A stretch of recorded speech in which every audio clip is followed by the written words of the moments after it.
think my father's supposed to, he'll get something like that too when he retired, because he got some estimate of it a year ago. Oh, good. Yeah. I tell your father what Social Security he told me. Take it as soon as you can. Mm. So You mean take it at the earliest date, 62? I took mine at 62. Mm-hmm. But that's mine. And I don't know. I think my grandparents, I think that is my father's parents, they said they're going to wait until they get the maximum amount at 67, because they're already about 65, I think. Mm-hmm. So they're going to wait till they have the best outcome from it. But yeah, it's an important system to have. Gosh, I really hope nothing happens to it. Because you've mentioned FDR. Mm-hmm. Well, all of this came from FDR. Mm-hmm. 1935. Mm-hmm. And people back then said it was socialism too. People back then wanted to get rid of it, but they stuck with it. Those were terrible years. You don't know how terrible this. I can't imagine the Great Depression. That's something we've I read about in history class now, and it's just abject poverty from what we've read. There's people sleeping under bridges, if they can sleep anywhere at all. People found that just starved in their houses because there's nothing left. No jobs. Yeah. Yeah, no. You couldn't make a living. The actual... There's a measured unemployment rate, there's an actual unemployment rate. If it was 25, the real unemployment rate is almost 50. Something like that. It's... He started the CCC. Yep, Civilian Conservation Corps, the WPA, the Tennessee Valley Authority, the Agricultural Adjustment Authority, whichever one that was. FA, yeah. Yeah. The NRA, not the Rifle Association, the National Recovery Administration. Mm-hmm. That was overturned by the Supreme Court. Mm-hmm. Then Social Security, the FDIC. You need a bank holiday, then you have the FDIC. My mother and father. I was born in 28. And you know what happened in 29. Yep. My father was reasonably successful. He was in Dun and Bradstreet. He had a chain of barbershops throughout Aroostook County. It's way up North Maine, near the Canadian border. And they were doing pretty well. And then the crash came. Mm-hmm. And they went to the bank to get their money. The banks were closed. Yeah. Yeah, it's funny actually.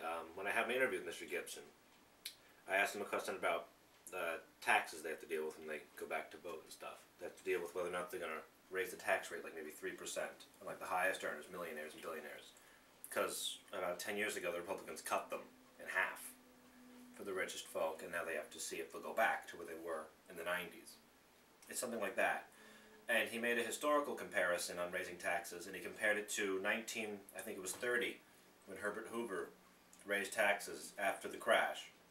He said it was I believe it was actually a set of tariffs. I don't know if it was necessarily an income tax, but it was raising tariffs on a bunch of different items. And Mr. Gibson told me, I guess he must have studied history, he said that was what caused the Great Depression. After the crash, he told me this, after the crash, the stock market rallied and things were getting back to better, things were getting okay again, and things were going to correct themselves naturally, and we're going to get back to employment and all that stuff. Everything was going to be fine until the government got involved and raised taxes, or raised the tariff or something like that, and then everything just fell apart. Do you believe it? I don't think that's exactly how it worked, but I haven't studied that particular point in time. I haven't studied go back following after the... Yeah, I would have to go back and look at how the economy grew or shrank, GDP growth or shrinking, or how the unemployment rate... So by 32, when FDR was elected, right, things were pretty bad. Things were awful when he got in. I was reading a book about FDR's presidency, the early presidency, when he came in, because his presidency is the longest one ever, but it was almost on the teetering of anarchy when he was inaugurated. It was people, you know, the bonus marchers that were in Washington, D.C., you know, they had to send out General, was it MacArthur who was, no, it wasn't MacArthur, it was someone who was a commander in World War I, Pershing or something like that. They'd send out an army commander to put people down from, you know, storming the Capitol, stuff like that. It was desperate. And Well, they were desperate. Yeah, it was. It was an extremely desperate time. They couldn't do anything. Exactly. But I don't know, I really have to go study like the economics that Mr. Gibson was talking about, but he was making a historical comparison to the Depression, saying the government shouldn't do anything. When I think, from what I've studied at least, and then I guess you were just saying a moment ago, the government did do things, and that did help people, like the CCC, like the FDIC. Unemployment insurance started with the Social Security Act, and welfare and Social Security, all tied up as a bill.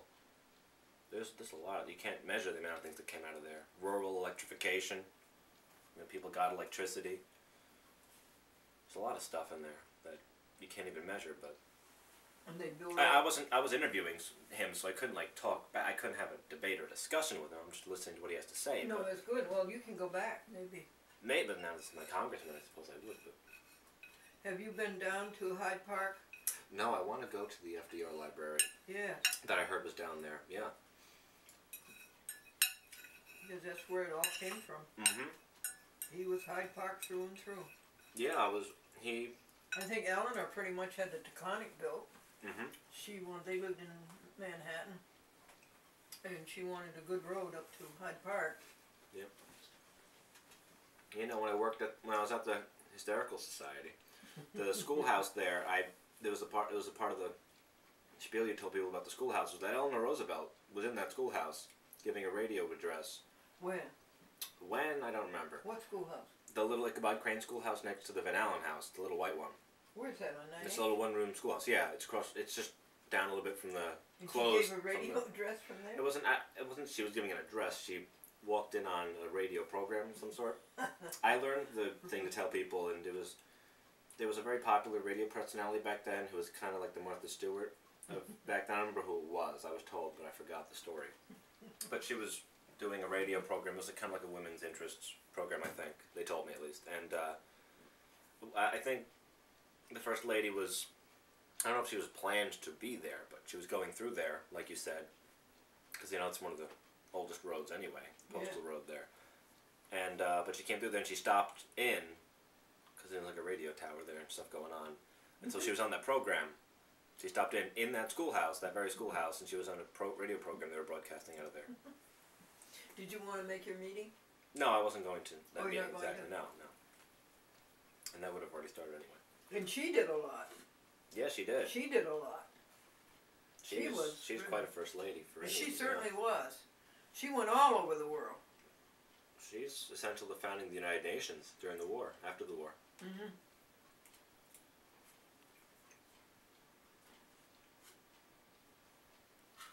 Yeah. It's just a shame that people bury that history. Oh, what do you mean by that? Well, it's like what Mr. Gibson was telling me, and people do this now. When we had this big recession, when Lehman Brothers, well, like we were talking about earlier, Lehman Brothers, the bank, collapsed in 2008, we faced a very real repeat of what happened in 1929. Because if that bank went down, definitely. AIG would go down, Goldman Sachs would go down, JP Morgan would go down, Chase would go down. Every one of those companies would fall like dominoes. And that's what happened in the 1920s, was all those banks shuttered, and you would have runs on the banks. In 2008, overnight, when that crashed, people started pulling back, and people withdrew up to like the FDIC's insurance limit. People withdrew all the money, and one of the banks, I think it might have been Goldman Sachs, their reserve to back themselves up literally fell into the negative and bounced back, because it can go by computer, so people can just do it instantaneously. So it literally fell to negative, which is impossible physically, but electronically it went off the map and came back because it was just a big panic. And then that's why they had to bail out those banks, unfortunately, because if you don't do that, what you get is all of them shutting down, and then like what happened to your parents, people go to the bank, they can't get a loan anymore. They can't get anything. They can't get their money, period. Get their money. They didn't ask for a loan. They just asked for what I know, they had in the bank. When you get back to people needing to start businesses and get jobs and buy things, then you also do need loans. Yeah. But yeah, no, people that had their money in Lehman Brothers, they were wiped out. You mean recently? Yeah, no, when that bank collapsed and is gone, Lehman Brothers ceased to exist. It failed. It's done. And it's still gone, huh? It's gone. Yeah, no, it was never it was liquidated. Lehman Brothers was gone. Mm-hmm. In 2008, that's what started the whole crash. You know, things were going downhill, but that was the flashpoint that started this crash. Oh. But then the government stepped in and signed that giant bailout to prop up the other banks so they wouldn't collapse like that. Which is a shame because you have to do that, but unfortunately, you have to do that to keep them from collapsing. Because if they collapse, then every company and business in the entire country, the people that have their money in them are really out of luck. Payrolls would be wiped out, companies would be shuttered. You'd see unemployment go up like crazy, way more than it is now. It would look mild now.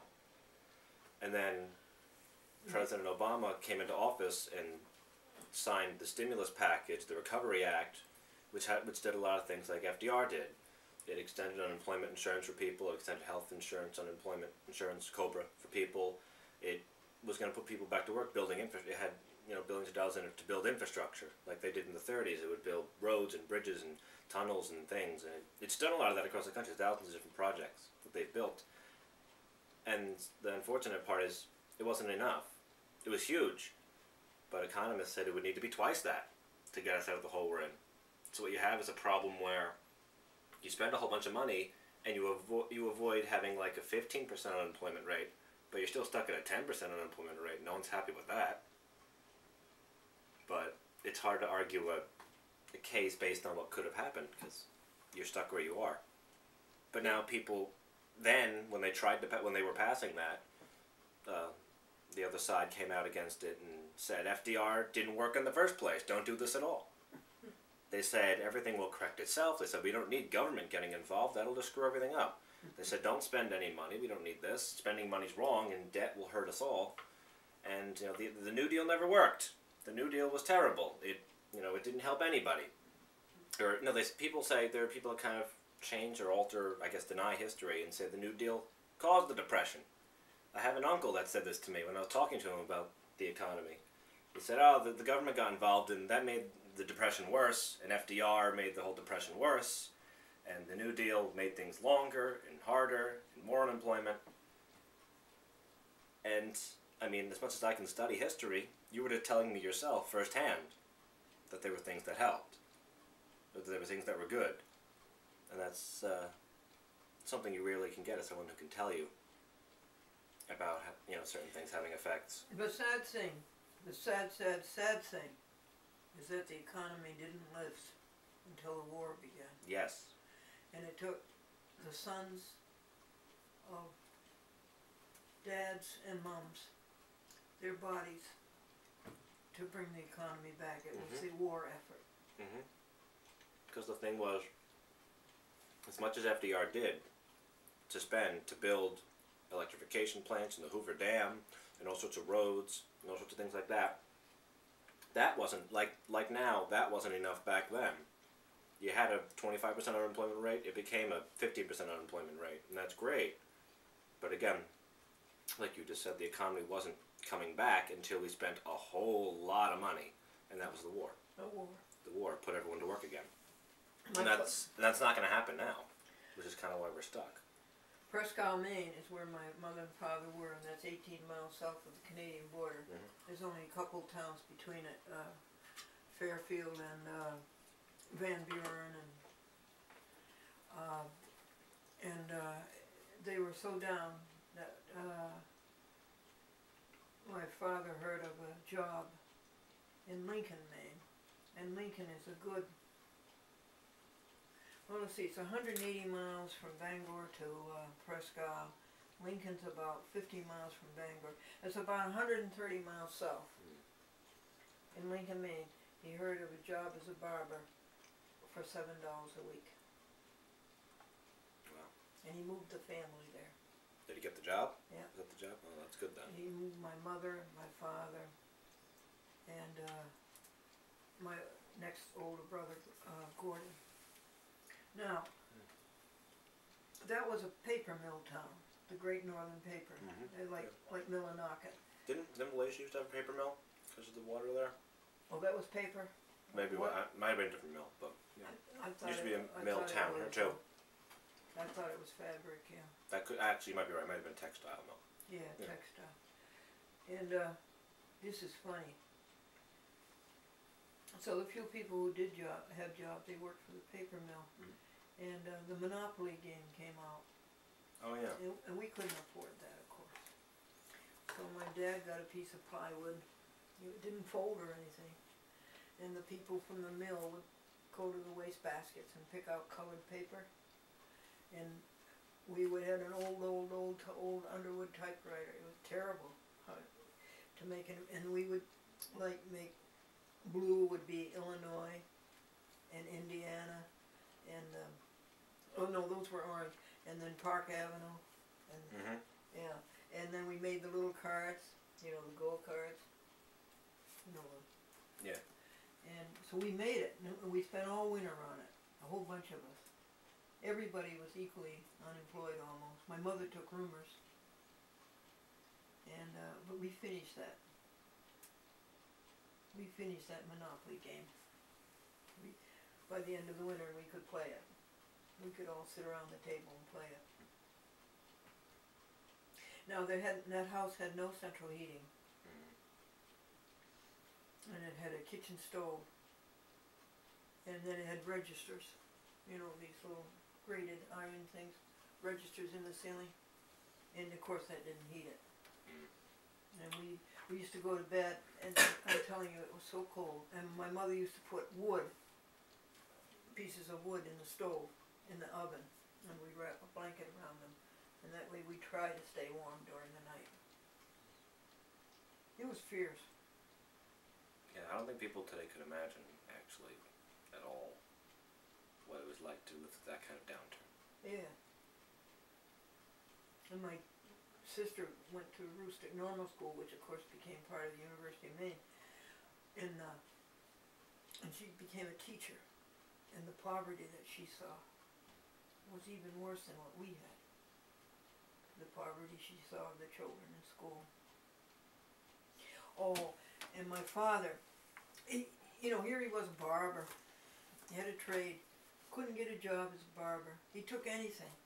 He took selling blankets door to door, made by the Eastern Blanket Company. And he went and sold them out in the backwoods, and they'd buy them on time, 50 cents a week. And they couldn't make the 50 cents a week. And the company made him take those blankets back. Now these are people out in the woods cold.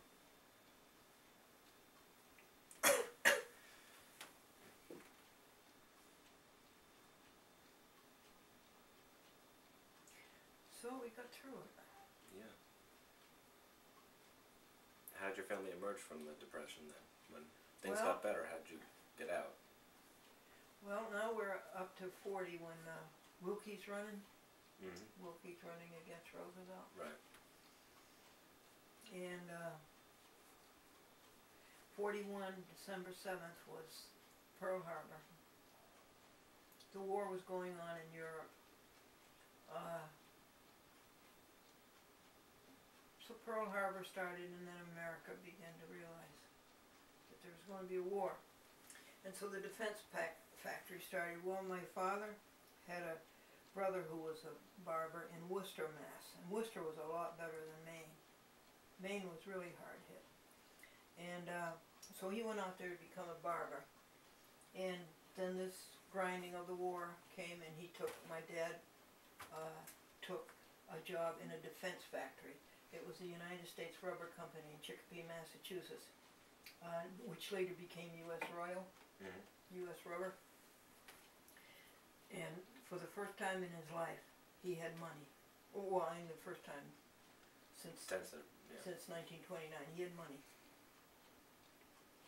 And he would work as a barber during the daytime, and he would work at night, all night long in the defense factory.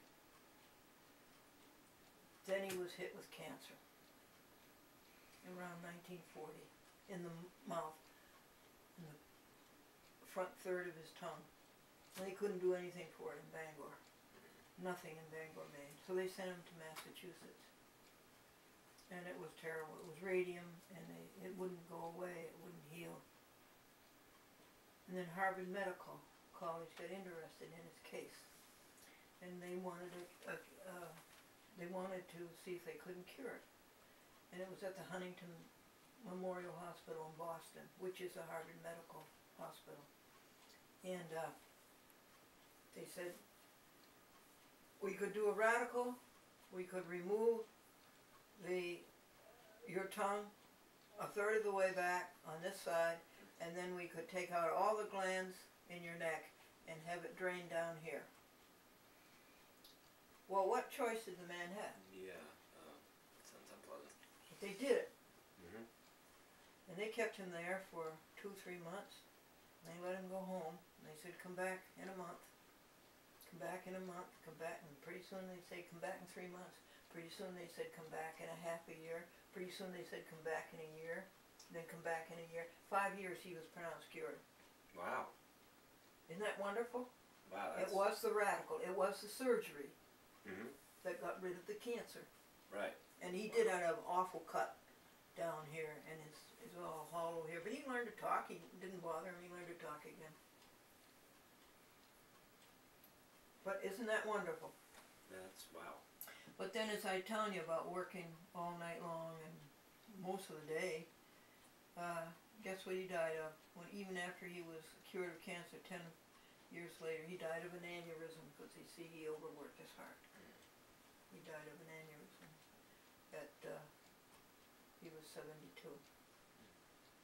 But that was it. He, the first time they had money, he just couldn't pass up the opportunity to learn it. Right. That seems like the way that generation coming out of the Depression worked. Yeah. Was going through that much hardship. You never took anything for granted again. That's right. And then I think the generation that bore after that, the baby boomer generation really, Yeah. did exactly the opposite.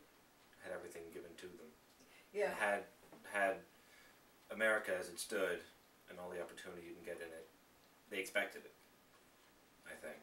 And I think they've slowly cut it away. Would that be the 50s and the 60s? Well, I think the baby boomers, the way they're defined at least, were born in the 50s and the Yeah, 60s. during Born the in war. the 50s. They were After the war war. till about, so from probably the end of the war till the 50s sometime, yeah. And the 60s is probably a different generation, historically. What were they, the 60s?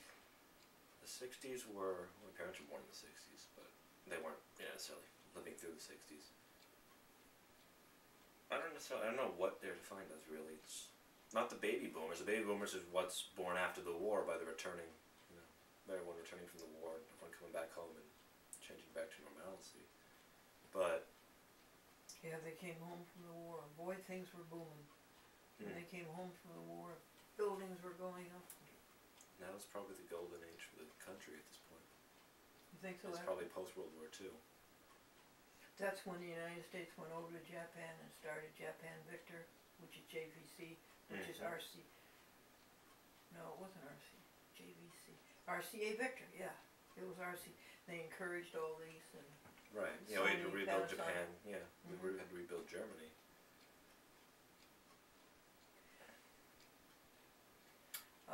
We had to build nuclear weapons. Oh, I remember. You don't remember. I was a waitress. We went through college. That's how I got through college.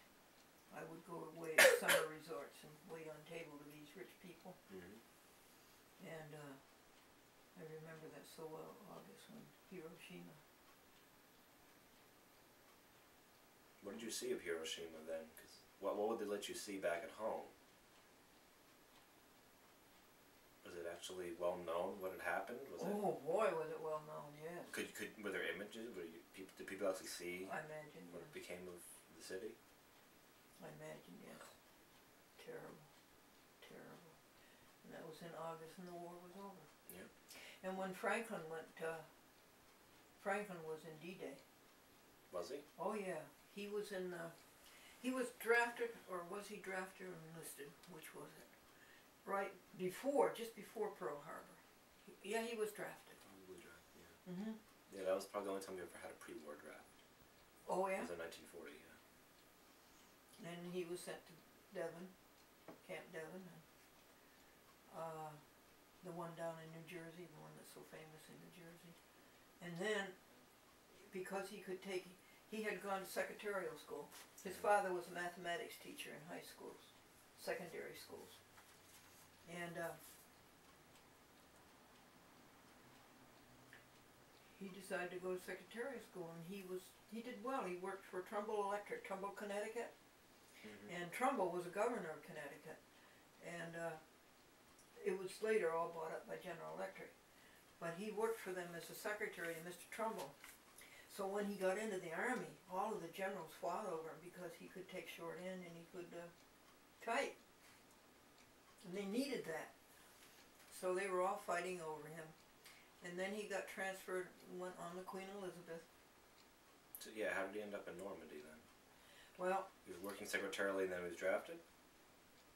Say again? He was working as a secretary and then he was drafted? He was drafted when he was. When he was in the service, he was doing secretary work. No. Oh, okay. No. But then he was drafted. No, he was working as a secretary, and then he was drafted, and then he goes into the Army, and then all of the generals want a secretary. Oh. Oh, so they wooed him as best they could to get him, and he ended up in the Adjutant General's office, and they sat in Bristol, England, for a long time. And that's when we built up for the invasion. And D-Day was supposed to be June 4th. Mm-hmm. They had a storm. Bad. It's strange, we were just learning about this the other day. I have a U.S. History at War class. Oh, yeah? And we've gone through the First World War, and we're into the Second World War, and we were just studying Normandy the other day, and we were talking about that. Wow. It was supposed to be 2 days in advance. There's a terrible stormy on the channel. So that's why Normandy's... June 4th. June 4th, yeah, but that's why Normandy's carved out. And we wanted to hit that spot in there because we were hoping the waves would, the sea would be blocked out by that part of the channel. Well, he sat in a ship in the English Channel for those 2 days. And the meteorologist said it wasn't going to get better. And there were 13 generals. And it was 6 to 6 to go on the 6th or not. And Eisenhower cast the deciding vote. And so that's how he went to Normandy. Was Franklin there on June 6th? He went ashore in the beginning? No, after June 6th, of course. Oh, he went ashore after they taken the beach then? Yes. Okay, so he was probably June 7th or follow-up, something like that. And he had an awful job. His job was to send in the new ones. The names of the new ones to go in. So he did, and he went over France, got into Belgium, and this was an interesting thing. They were in Belgium, and all of a sudden they saw the Yanks coming north, going west, when they should have been going east to Berlin. Mm-hmm. What was it? The Battle of the Bulge. Battle of the Bulge, yeah. The weather again. The Yanks couldn't get the supplies through. Yep. And, but then the weather broke, and that was the last hurrah of the Nazis. Yep. That was the last push. And he said, That was all downhill. he said, his birthday was June 3rd, by the way. And he said that if you had told me that I would be home a year from June the 6th, he says, I would never have believed you. But he was. Oh good, he wasn't redeployed. Victory in Europe Day was June what? May 5th. You sure? You sure it wasn't June? It usually happens right before my birthday, so. Oh, Victory in Europe Day? Yeah. I'm pretty sure it was in May, yeah. And he came home. Because Hitler killed himself shortly after his birthday. And What? Hitler killed himself shortly after his birthday, and that's in April. How do they know he killed himself? They never found anything. The Soviets found his skull. They set him on fire after they killed himself. They what? The Soviets found his skull, and they had to identify him by his teeth. Where? In Berlin? And yeah, there's a bunker under the Reichstag. There's the Chancellor building right in the center of Germany. There's a Nazis had a bunker under there, which is where the last of the last were held out, and that's where Hitler married that woman and then killed himself. By gunshot, do they think? I think there's a lot of stories into this. People Yeah. studied it extensively. He took a cyanide capsule and then shot himself. He wanted to make sure. He's a little paranoid.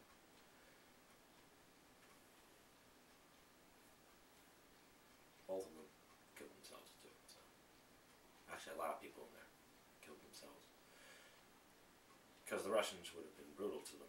Oh. The Russians were brutal in general, especially in Berlin.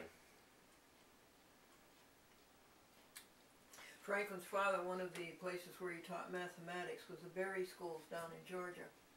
Martha Berry was a plantation lady, and she had considerable money, and she always felt bad for the youth in the woods of Georgia who never had any schooling.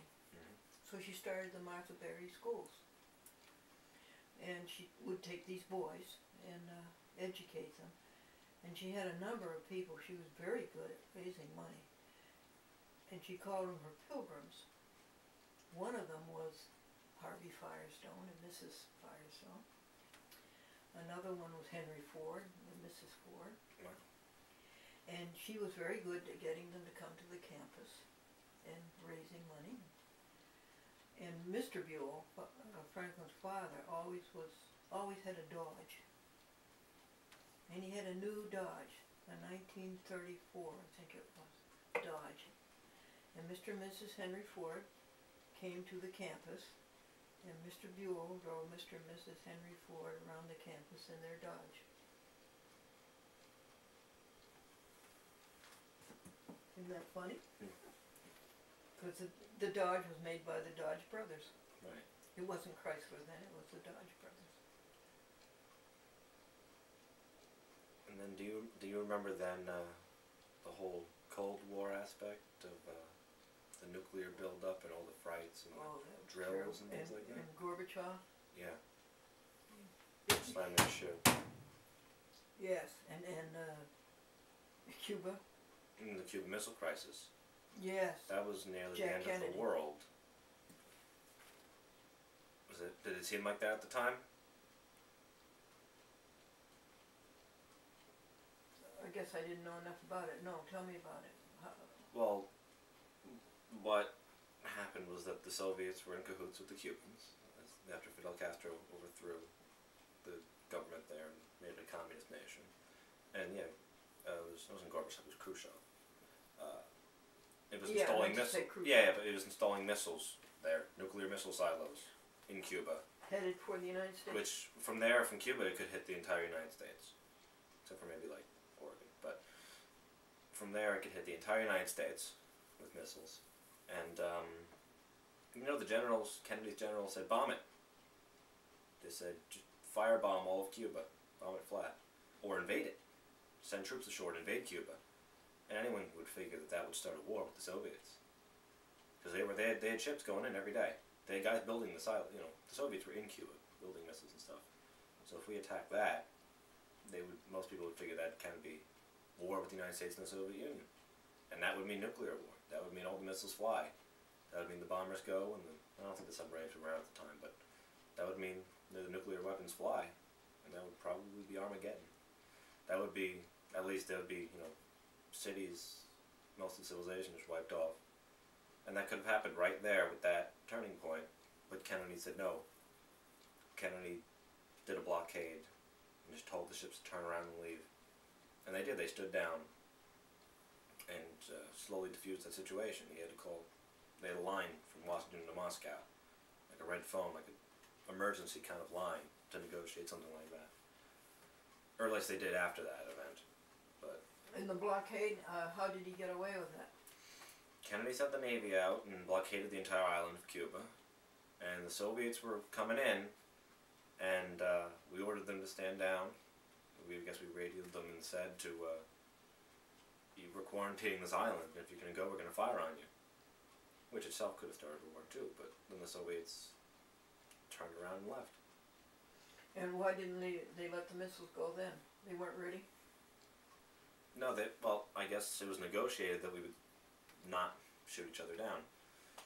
We blockaded it and said, stop going to Cuba, and they turned around and left. And yet Kennedy had to work things out with Khrushchev to get him to turn around and take the missiles out of Cuba. There were certain deals that we would take missiles like out of Turkey, out of Greece, out of some other countries on their border, and they would take the missiles out of Cuba. But the first reaction of the generals was to bomb the whole place and to invade, so the wiser minds prevailed, I guess. Yeah. But no, that's probably, at least from, I'm a big history study, so throughout the Cold War, that was probably the closest flashpoint that historians cite as almost a rising nuclear war. Khrushchev really did, Gorbachev really did try to work things out. Yeah, yeah. Gorbachev really changed the country. Gorbachev tore down the Soviet Union.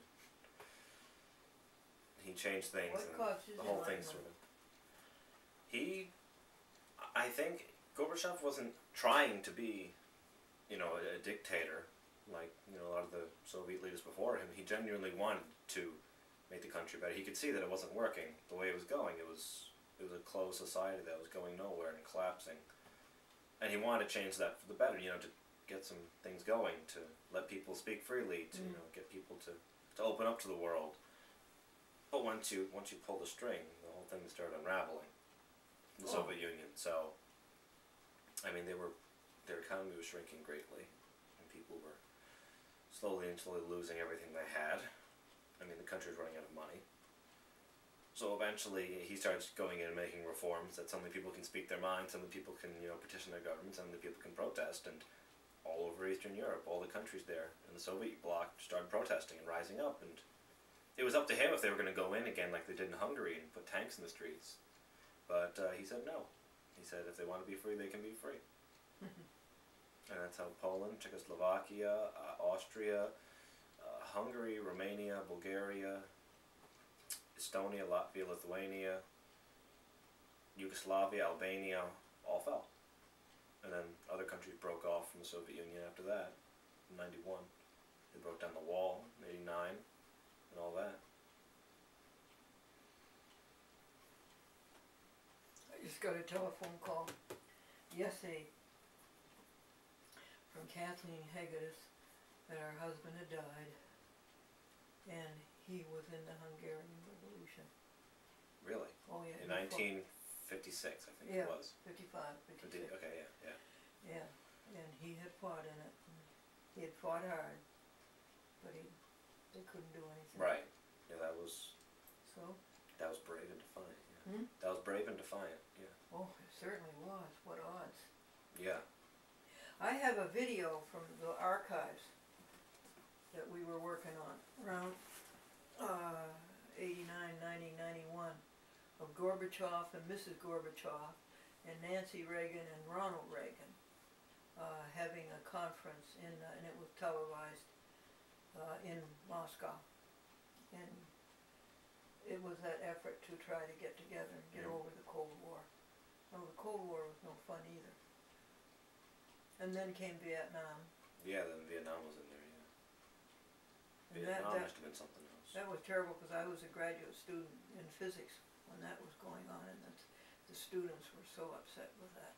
Yeah, no, our history teacher told us stories about, he was about 20, 30 when Vietnam was going on. Yeah. And he was in, I forgot, he was in a state school, I think somewhere in the state. He was in New York somewhere. And he went up there one weekend he went up to, I guess he was away for a vacation or something. But he came back after the vacation was over, and he went to drive up to his campus, and the students had taken over the campus. Yeah. And he just said, okay, and just turned around and left. And I think he came back like a week later when they put that down. But people like, I think he said people like set fire to one of the buildings. What? I think he said that people set fire to one of the buildings or something like that in the campus. Oh, they did a lot, yeah. Yeah, that was something else. Yeah, and I was on the campus at that time. I can tell you what year that would be. Somewhere probably in the late 60s, right?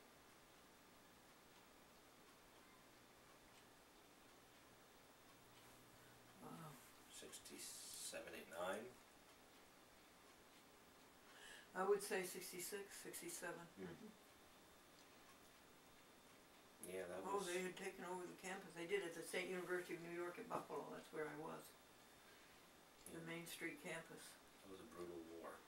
A senseless war. Oh, yeah. Now, my brother Gordon, he joined the Marines right about 40, 41. And he ended up in Bougainville, in the South Pacific. And that was terrible. The Japanese were more fierce than the Germans. They were really...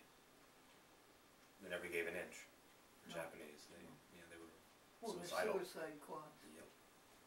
Now Rodman Henry, Dr. Rodman Henry, Gregory was mentioning him the other day when we went to Pittsfield. He's in Pittsfield, Dr. Henry. I think he has 2 PhDs. Anyway, he was in the Rangers, and the Rangers go behind Yeah. enemy lines. Yeah. Well, he was in Italy, coming up, Yeah. going up to Italy. And it was around 41, 42, and he got shot at, and the shot hit a hand grenade, which they hold, the hand grenade for here, hit the hand grenade, and he tried to get it off, and to this day, this hand is really all crippled. This hand, it doesn't exist anymore. He has a hook, and both legs are still oozing blood. I should call Dr. Henry and see how he's doing. Yeah. Anyway, he wanted to be a cellist. That was his dream. And, yeah, I was gonna get him. And so you see what that did to him. So he went into art history. Oh, that's why he came in so wet. Oh, poor baby. Oh, poor baby. Oh, you poor baby cat. Here, let me put some heaters on. So there's that man to this day. Yeah. All shot to pieces. Did anybody you know ever end up, at least in Europe, end up liberating any of the concentration camps? And those soldiers must have had the most unfortunate duty. Oh, yeah. No. Well, it's probably lucky then, yeah. I remember very well the story of, who was it? Get off there. That, All right, get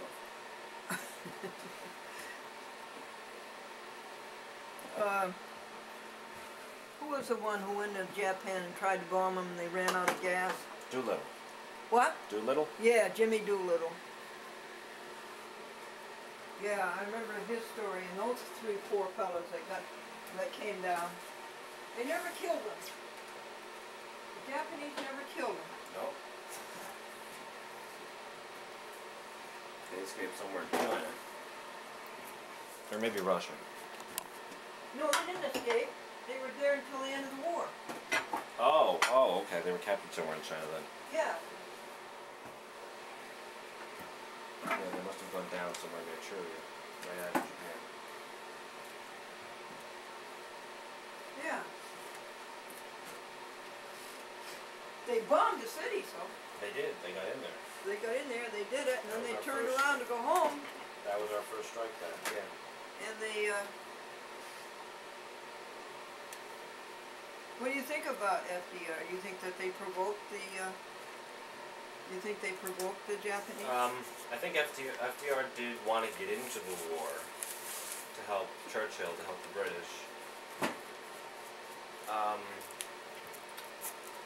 He wanted to beat the Axis, but I don't think he was intentionally goading them into attacking us. But I think he was doing everything in his power to try and stop them. He put embargoes on them and stuff like that. You know, he tried to limit Japan's trade with the United States, which ended up being what got them to attack us, though, because we cut off their oil supply from the United States.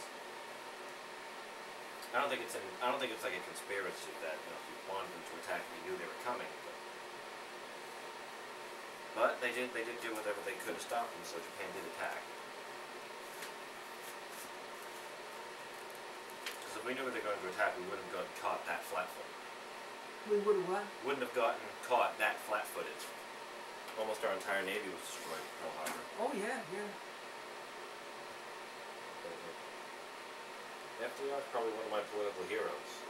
Really? Well, you've got to get down there to Yeah, I want to see that. Yeah. Hyde Park. Yeah, no one. It's interesting, that Hyde Park also, Vanderbilt lived in Hyde Park. His mansion's in Hyde Park. They're right there on Route 9, both of them. And I was wondering if those two ever went to each other's houses for dinner or anything. I don't know. Roosevelt knew and met a lot of people. Well, I was wondering, did anybody into the 12 years or so Roosevelt was president, no more, almost 16, 15 years Roosevelt was president. Did anybody outside the White House, did anyone out there know that he actually had polio? Oh yes. Everyone knew that? Well, they kept it as long as they could. Right. And they always shot him from the waist up. Right. No, they kept it. He'd be in his car, or he'd be behind a podium, or, you know, he'd be standing with the leg braces and you wouldn't really know it, and someone would be at his side and stuff like that. Oh yeah, they did. When did everyone learn that then? Toward the end, they began to. That was probably after, that was in the war then, and after that, yeah. Yeah, he had a massive hemorrhage. Yeah. And I remember that day very well. That was in April. When he died? Oh yeah, I remember that day. April 25th, I believe. Yeah. Oh, I remember that day. Well, that must be like the day people remember when Kennedy got shot and 9/11 and stuff like that. To remember. Oh yeah. I remember that day when Roosevelt died. What were people like? You can see why he had a massive hemorrhage with what was on his mind. Yeah. And that was what, 46? 45. Well, just before the war ended. He didn't live to see VE Day. He didn't see VE Day. No. But he did, and he didn't live to see, it was Truman who dropped the bomb. Yep. What do you think about that? You think Truman was right? I don't know, really. I mean, the argument was that he ended the war, which would have cost us another 2 years probably, invading Japan. And going through all that suicidal attacking, and we'd probably have to kill every person in Japan just to get through it. Because they would arm children and women and all sorts of horrible stuff. But then again, using a weapon like that against the civilian population, it's probably the hardest choice we probably ever made in a war. Hardest choice, what, the atomic bomb? Yeah. It's hard because if you were to measure it in numbers, going through Japan would be horrible. But looking at that, it's also horrible. So that certainly ended it. Yeah, that definitely put an end to it. Well, the first one happened, and the Japanese thought, well, they can't possibly have another one. What? The Japanese were ready to keep going after the first bomb. The atomic bomb? Then they hit him with Nagasaki. Then there was a second bomb. And what was Hiroshima? That was the first. We dropped 2 atom bombs. Was it an atom bomb or a hydrogen bomb? It was an atom bomb. Hydrogen bombs were invented in the 50s. Oh. That was a Cold War, Soviet Union, United States kind of thing. Hydrogen bombs are many, many hundreds of times more powerful. Oh boy, yeah. Yeah, that would have wiped a section of Japan off the map.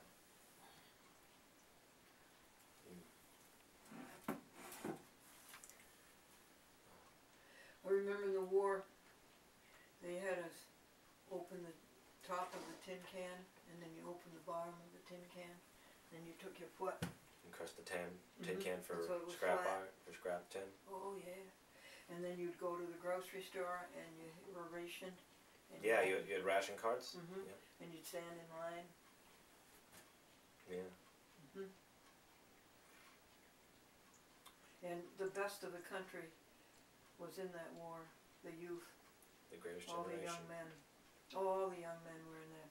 And I remember Charles Wolcott, Anna, and Ernest Wolcott came from the White Mountains, way up in the sticks in New Hampshire, and they came down because of the war. They went to work for Westinghouse in Springfield because of the war, to get money. And Charles Wolcott, the youngest boy, there were 5, he could ski coming from the White Mountains, and he really knew how to ski. So they put him in the ski group, and Switzerland, they never heard from him again. Oh. They don't even know what happened to him, missing in action. Wow. MIA, missing in action. Now you lived in the north, though. You said Maine, down here to New York, Massachusetts, that area, New England. But all the way through the 60s till we had institutionalized segregation in a lot of the country. Did you ever see anything like that? Did you ever witness? Explain to me what you mean by that, institutionalized segregation. Well, in the South, they had all the Jim Crow laws and stuff like that. You know, whites and blacks separate. You know, the separated whites only, coloreds only, that kind of thing. Okay. You probably wouldn't see that up here, but... Well, in Maine, you didn't have black people. I can actually kind of imagine, but...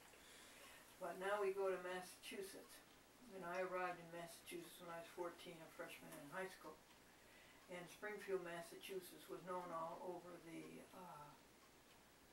country for the Springfield plan, which was a school integration. Right. And that's the first I knew of. But and did we have blacks in high school and junior high? I mean, in classical high school. Classical high school was exactly that. Everybody went there, took the college course, because everybody from classical went to Yale, went to Harvard, went to the Wesleyan or Columbia. They went all to the Ivy League.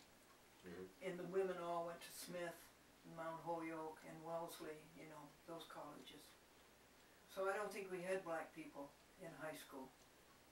But there were a lot of black people in the city, and they were trying to deal with it. Yeah. Was there like racism and stuff like that? Is there It was certainly an issue. Yeah. It was an issue. Because I know it wasn't the law up there to have like full segregation, to have separate facilities and stuff, but there's probably a cultural separation. They were coming in very fast. The blacks were coming in very fast. Mm-hmm. From the south? Wherever they came from. Okay. Probably from the south, Yeah. yeah. Yeah. And you saw all that go on there with the civil rights movement in the 60s, Martin Luther King and the March on Washington and all that, and the hoses in Alabama. Certainly. And the dogs, yeah. But I never saw any racial conflict at all, well, that's fortunate, either in college or in high school. This is an interesting thing. Franklin, when all of the generals told Franklin, they said, you watch, he says, you watch very carefully, he says, after the war, the government's going to make some provision to send veterans to college. Sure enough, they did the GI Bill. And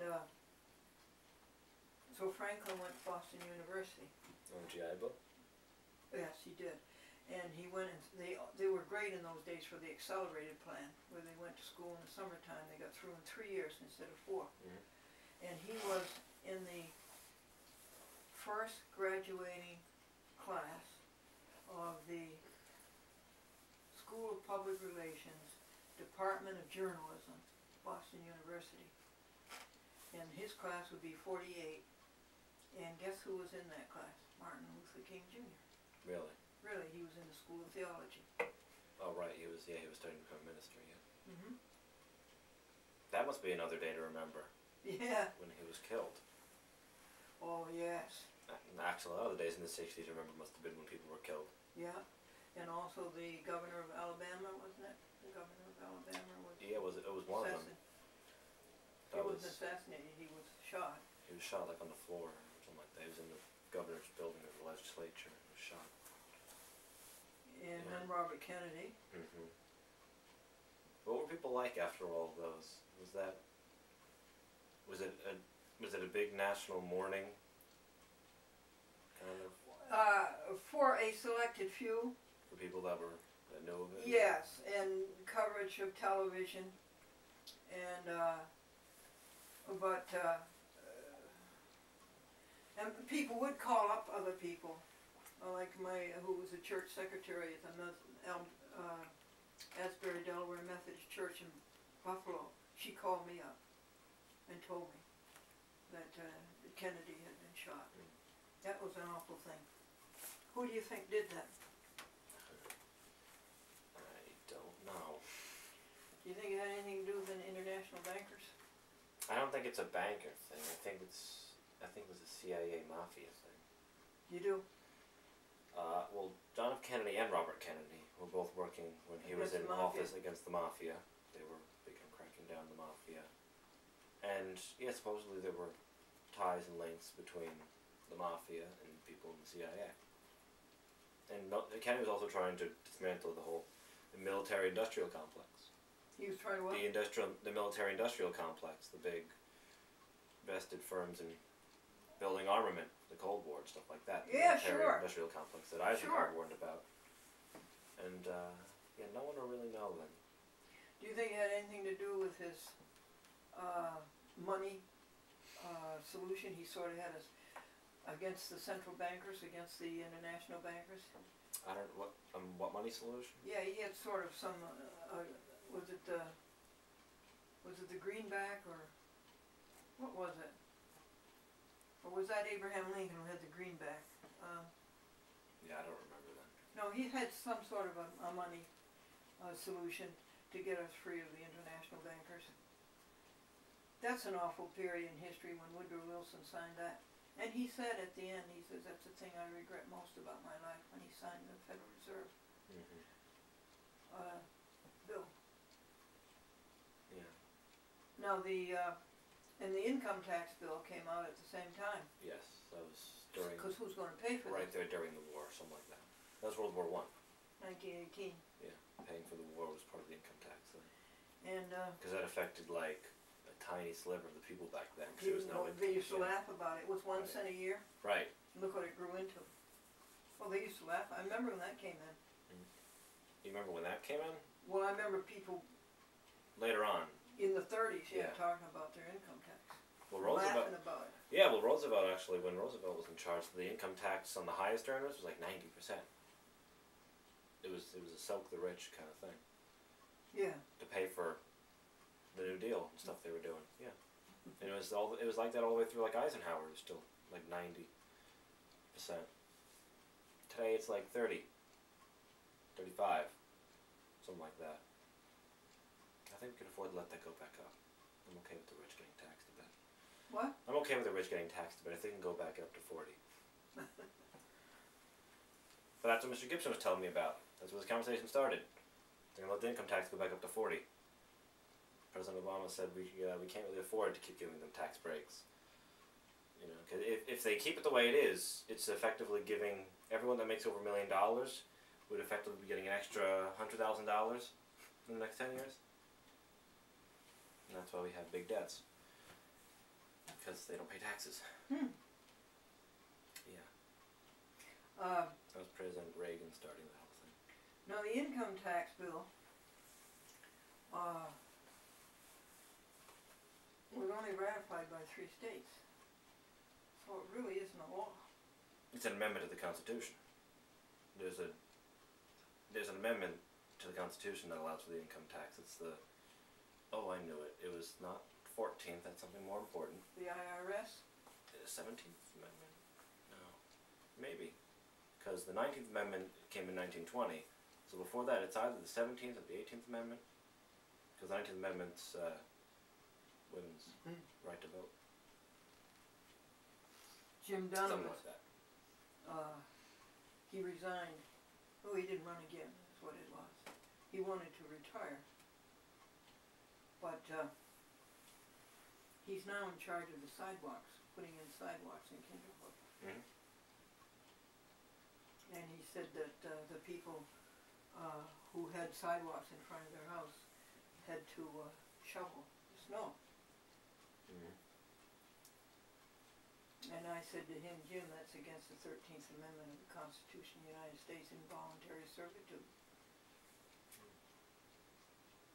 And all he said was, Vester, I'm glad we're not putting a sidewalk in front of your house.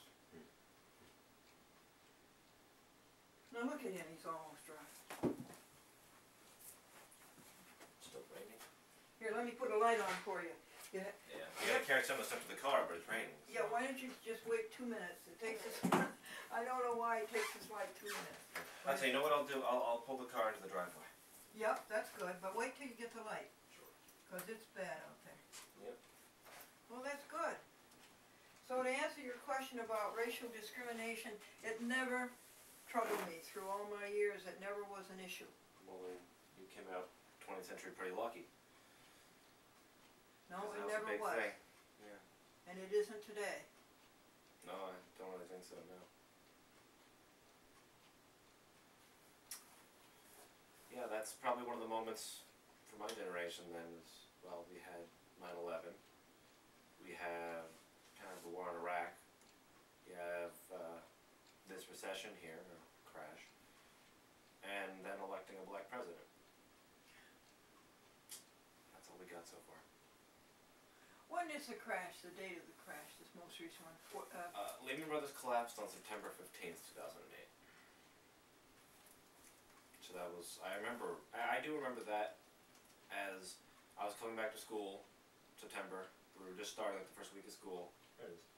And I remember, seeing the news on in the kitchen and hearing about banks failing, the economy reeling, the stock market crashing, and we knew almost from there. This is a big one. But isn't Lehman Brothers? He was an international banker, and so was Goldman Sachs. You know, on the Federal Reserve Act, A bunch of banks, more than just Lehman. Lehman completely collapsed and was dissolved and no longer exists and was wiped out. But a lot of other banks were going under. They were just bought up by other banks. The reason it's J.P. Morgan Chase now is that Chase collapsed, similar to Lehman. It was going under, it was going bankrupt, and J.P. Morgan came in and bought it. So Chase doesn't exist anymore, it's just an asset of J.P. Morgan. It's not that they died, but their remains were bought up by a bigger bank.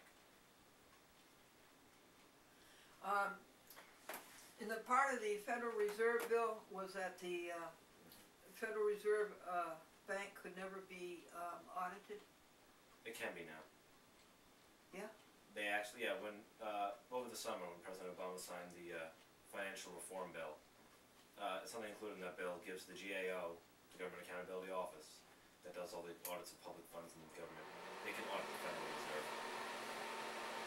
And then another part of it that. I think that was something of that. You're right. That was part of the Oh, it stipulations of definitely creating was. reserves that it can't be, because then you would tangle with financial policy, with monetary policy, because the Constitution gives Congress the authority to set monetary policy, which they then delegated to set up a central bank for. Because that bank sets up the interest rates behind all the other banks. By the way, when you want to stop this, all you do is hit return. And part of the bill was that they should never know who was on the board. Well, we know who's on the board of Federal Reserve now too. We do know who that is. There's a board that's set up between the different Federal Reserve branches. Because the actual Federal Reserve Bank doesn't exist as a single entity. It's a bunch of different banks across the country. Yes, it is. It's Kansas, Texas, North Carolina or South Carolina, I think, New York, some on the West Coast, I think as well. Yes, and It's not its own entity, but some enterprise. This is, you know, around the 20s and 30s. Some enterprising Americans went over to Switzerland. They found out who was on the board. It's Rockefeller. Is that a cat want to come in or? No, I was just twisting. Oh, here's a cat, but I was just twisting the doorknob. Come on, honey. Come on, baby. Rockefeller, Goldman Sachs, Lazard Frere,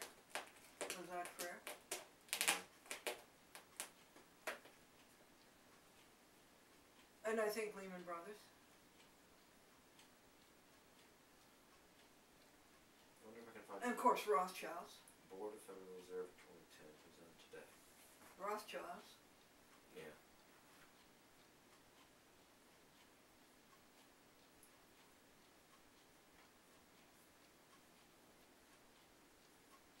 There's one interesting thing I want to tell you. These Khazars, not Cossacks, Khazars, Khazars, came out from around like Mongolia and migrated into Eastern Europe and then into Central Europe, and then they went down into Jerusalem. And they adopted the Hebrew religion. They adopted it.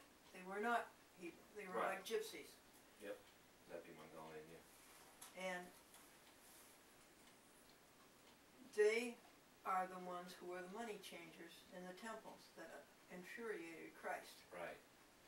And when Christ comes into Jerusalem on Palm Sunday, triumphant, within either Sunday or Monday, he upset those money tables. Well, that made the Khazars infuriated. And so that's when Christ began to go downhill.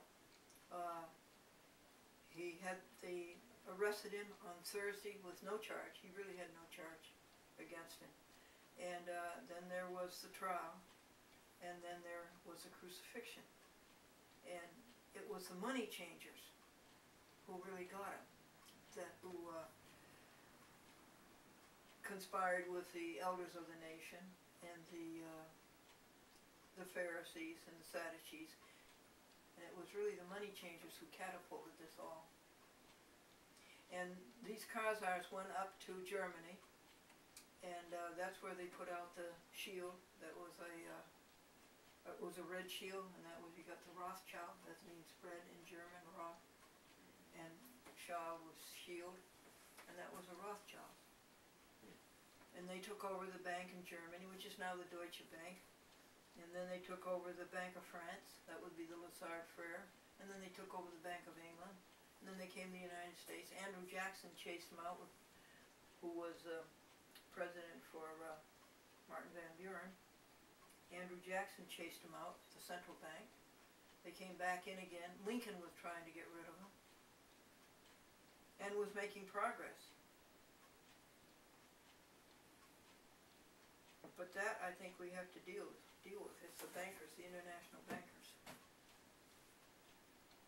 We're dealing with them. Now, you got everything? This is to go to, Yeah, let's go to Berkshire. and you want me to? I'm going to carry this with me out of the car and bring the car in. Alrighty, and I'll carry this up for you. No, you don't have to. It's raining. I'll bring the car over here. Okay, you want something over this? Yes, I do.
It's okay, baby. It's okay. It's okay, honey. It's okay. Come on back. No, don't go out, honey. Oh, Mac, nice. He's around the side now. She'll come back in Yeah. as soon as you go. Thank you very much. Yep. I'll see you Thursday at 4. Thursday at 4. Yep. Well, you got more stuff? Yeah, no, the DVDs and my papers are still over there. Oh, okay. All this Oh, stuff wait, too. let me give you a... No, the car's right there. It's fine. I'll be in the garage and we'll get inside. It's fine. All right. Okay, thanks. Lovely conversation there. Yeah, I enjoyed it too. Yep. Take care of yourself. Yep. See you on Thursday.